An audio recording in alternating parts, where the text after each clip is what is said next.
எல்லா சாய் பக்தர்களுக்கும் ஓம் சாய்ராம். பாபாவை ஷீரடி கிராமத்தை விட்டு அனுப்புனா மட்டுமே தான் வைத்தியம் பார்க்க முடியும்னு சொல்லிடுறான் குல்கர்னி. குல்கர்னியோட வார்த்தையை கேட்ட ஊர் மக்களுக்கு என்ன பண்ணுறதுனே புரியல. யோசிச்சுக்கிட்டே நிற்கிறாங்க. மோனியோட அம்மாவும் தன் கணவரோட வாயிலிருந்து நொறையாக வர்றதை பார்த்து விஷம் ரொம்ப ஜாஸ்தி ஆயிடுச்சுன்னு நினச்சி ஓன்னு அழறாங்க.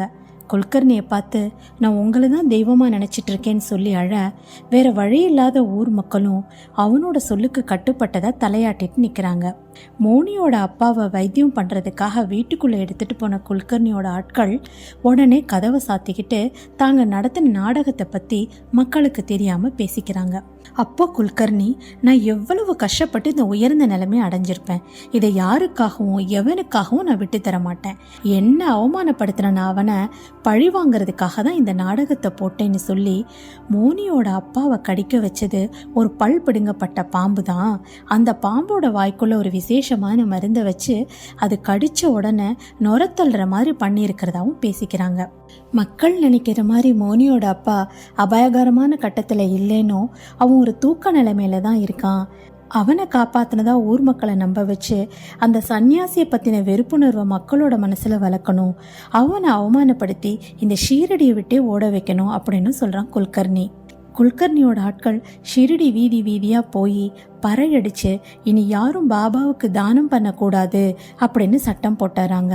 அப்படி மறுத்து நடந்தால் அவங்களுக்கு சரியான தண்டனை கிடைக்கும்னு சொல்லி மிரட்டிட்டு போகிறாங்க. பாபா வழக்கம் போல் ஒவ்வொரு வீட பிச்சை கேட்க போகிறாரு. ஆனால் ஒவ்வொருத்தவங்களோட மனசுக்குள்ளேயும் அவருக்கு பிச்சை போட ஆசை இருந்தாலும் பாபாவை பின்தொடர்ந்து வந்த குல்கர்னியோட ஆட்களுக்கு பயந்து கதவுகளை சாத்திட்டு பிச்சை போட மறுத்துறாங்க. அதை பார்த்து சந்தோஷப்பட்ட குல்கர்னியோட ஆட்கள் பாபா கிட்ட வம்பு செய்யறதுக்காகவே அவர் போன வழியை மறிச்சுக்கிட்டு உனக்கு நாங்கள் ஒரு பொருளை கொடுக்கணும்னு ஆசைப்படுறோம் அப்படின்னு சொல்ல, அதுக்கு பாபா நீங்கள் அன்போடு கொடுத்தா எந்த பொருளாக இருந்தாலும் நான் ஏற்றுக்குவேன் அப்படின்னு சொல்கிறாரு. உடனே குல்கர்னியோட ஆட்கள் பாபாவோட பிக்ஷை பாத்திரத்தில் மண்ணை அள்ளி போட்டுறாங்க. ஆனால் பாபா அதை கூட ஏற்றிக்கிட்டு அல்லா மாலிக்குன்னு சொல்லி அவங்கள ஆசீர்வாதம் பண்ணுறாரு. இப்போ குல்கர்னியோட ஆட்களுக்கே குழப்பமாயிருது. என்னடா இது, நம்ம மண்ணை அள்ளி போடுறோம், இவன் நம்மளை ஆசீர்வாதம் பண்ணிட்டு போகிறானே அப்படின்னு. வழியில் பாபாவை பார்த்த பாய்சாமா உடனே பாபா கிட்ட வந்து, நீ இப்படி வீதி வீதியாக பிச்சை எடுக்கிறது அம்மாவான எனக்கு எவ்வளோ கஷ்டமாக இருக்குது தெரியுமா அப்படின்னு சொல்ல, பாபா அதுக்கு நான் ஒரு நாடோடி, இப்படி பிச்சை எடுக்கிறதுல என்ன அவமானம் இருக்குது, இது என்னோட தர்மம் தான் அப்படின்னு சொல்கிறாரு. அதை கேட்ட குல்கர்னியோட ஆட்கள், அப்போ தானமாக வாங்கின மண்ணை கூட இவர் சாப்பிடுவார் போல, ரொம்ப சுவையாக இருக்கும் போல அப்படின்னு கிண்டல் பண்ணி சிரிக்கிறாங்க. அதுக்கு பாபா, ஒரு சன்னியாசிக்கு விருப்பமான சாப்பாடும் கல்லும் மண்ணும் கூட ஒன்று தான் அப்படின்னு சொல்கிறாரு. அவர் சொன்னபடியே பாய்சாமா கொடுத்த ரொட்டியையும் அந்த மண்ணையும் ஒன்றா சேர்த்து பிசைஞ்சு சாப்பிட்றாரு.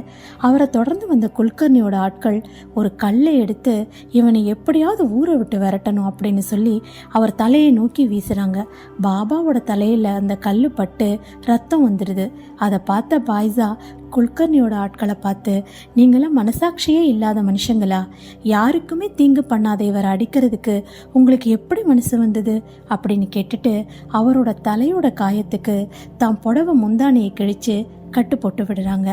கல்லை எடுத்து வீசின குல்கர்னியோட ஆட்களை பார்த்து, ஒரு பாவமும் அறியாத இந்த அப்பாவி மேலே கல்லை தூக்கி போட்டதை நான் அரசாங்க அதிகாரிக்கிட்ட சொல்லவா, சொன்னால் உங்களுக்கெல்லாம் எவ்வளோ பெரிய தண்டனை கிடைக்கும்னு தெரியுமா அப்படின்னு கோவமாக திட்டுறாங்க.